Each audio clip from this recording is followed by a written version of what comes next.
I'm going to be talking about CandyLipz small mouth. They have different sizes. It comes with 3 different pieces. It comes with this little silicone piece, stopper, which controls which lip you're gonna do if you want to focus on just one top lip or a bottom lip.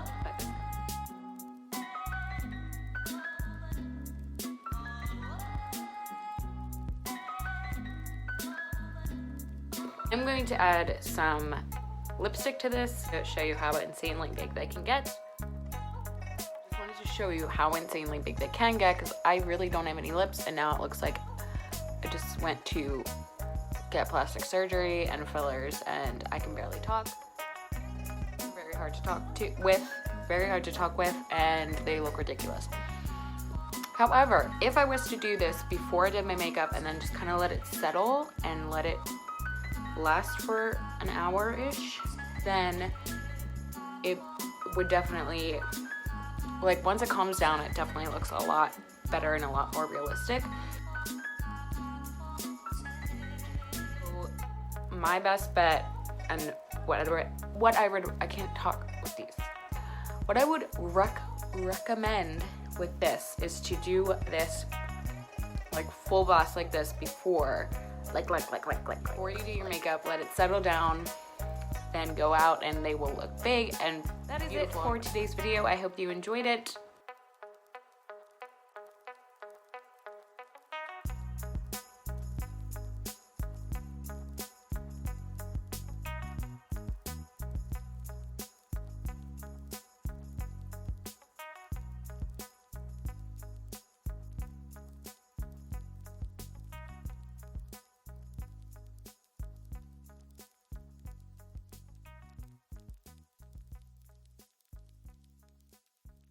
The CandyLipz Lip Plumper is a one-of-a-kind. It is a hand-operated lip enhancer powered by an ancient Chinese cupping suction technique that uses negative pressure to enlarge the lips. CandyLipz has a flexible silicone bladder built with a specific firmness, safe for lip enhancement. This element allows users to compress and release the plumper at comfortable levels. Lips are enhanced in compartmentalized fixed volume. CandyLipz has a built-in patented extreme lip shaper system designed to work on 15 anatomical lip zones, including the philtral column and corners of the mouth. You can create 2 fun looks, single-lobed and double-lobed. The double-lobed look creates a cute dent on the lower lip. The central platform has many functions. It compartmentalizes the upper and lower lips. It is a blocker holder, allowing users the option to work on each lip separately if desired. The central platform is necessary for evening out grooves along the underside of the upper lip, and it keeps the top of the lower lip from overexpanding. The upper chamber has a curvaceous arch which includes the formation of the Cupid's bow. The back wall and slit reduce negative pressure strength. These elements slow the enlargement process as the upper lip tends to expand faster than the lower lip. CandyLipz is not a tube. Engineered elements work in concert, guiding the lips to form beautifully and smoothly in each and every lip enhancement session. Fun and easy to use anytime and anywhere.